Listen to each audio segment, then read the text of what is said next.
Дамбо. Дојде сезоната на штрковите. Како и претходните години, господјата слоница Джамбо упорно шараше со поглед по небото. Ако има среќа, годинава некој штрк можеби ќе ја донесе бебе. Но за жал и овој пат ништо.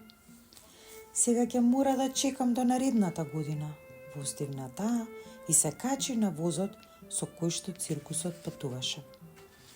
Што туку влезе во вагонот, госпогица Джамбо слушна тропот. Се заврте и што да види? Штрк со врекичка. Еве го вашето бебе, потпишете се тука, ве молам, рече тој. Господја Джамбо го одврза пакетот. Прекрасно е, рече таа. Набргу се собраа сите слонови да го видат новото слонче. Тогаш бебето кивна и неговите огромни уши се отворија. На слоновите тоа ушле им се вида толку смешно, што продолжија да се вика Дамбо.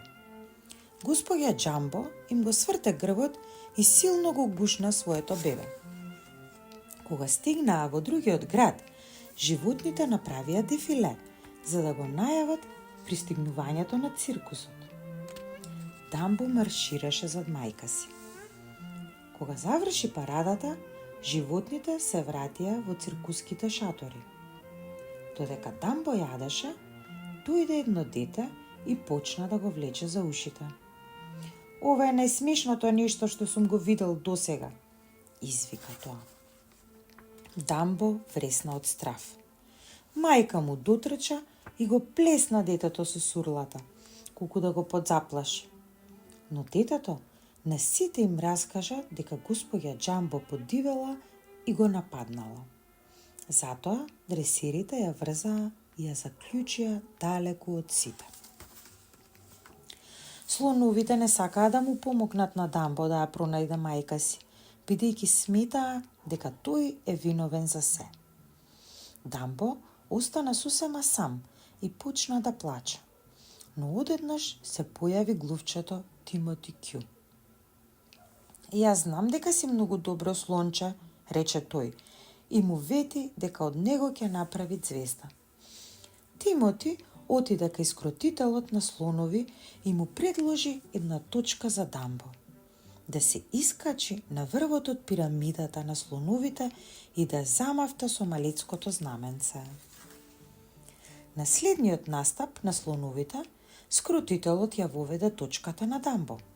Дамбо се исплаши од рефлекторот што го вперија кон него, но сепак истрча храбро на сцената. Одеднаш неговите уши се одврзаа.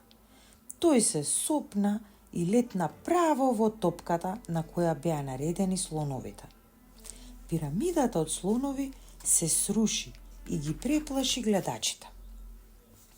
По овој несреќен настан, скротителот смисли нова точка за Дамбо.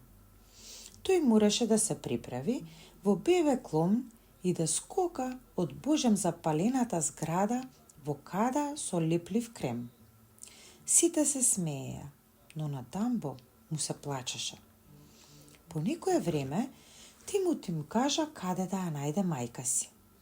Кога го виде господја Джамбо, ја протна сурлата низ решетките на кафезот и го заниша нежно како во лулка.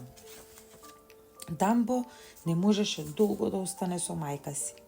Мораше да се врати во циркусот. Таа ноќ тој се обида да ги заборави сите маки и да заспие. Таа ноќ сонуваше чудни соништа, полни со лебдечки фигури и разнобојни слонови. Во еден миг му се стори дека и тој самиот лета. Изутрината група гаврани го најдоа Дамбо и Тимоти како спијат на дрво. Толку гракаа, што Дамбо нагло се разбуди, се заниша и падна од гранката право во потокот. Гавраните прснаа во смев. Тимоти се налути.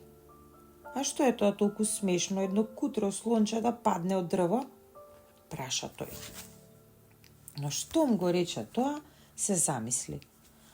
А како пак ние двајца се најдовме на гранка? Летајки, се мајтапеа гавраните. Тоа се разбира беше невозможно, но гавраните предложија да се шегачат со Дамбо и му дадоа божем волшебно перце за да го натераат да се обиде да летне. Од страв Дамбо ги затвори очите. Гавраните го потурнаа, викајки: Оп, оп, ајде! Верувале или не, Дамбо навистина полета. Знаев дека ќе успееш, гледај, летаме, викна Тимоти. Седнат во шапката на Дамбо. Дамбо ги отвори очите.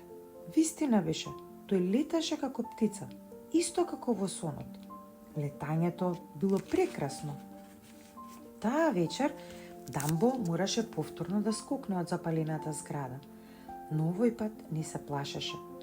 Цврсто го држеше своето волшебно перце, но само што скокна го испушти. Тогаш Тимоти му викна: Перцето не е магично, можеш да леташ ако веруваш во тоа. И навистина Дамбо почна да лета. Дамбо стана славен преку ноќ.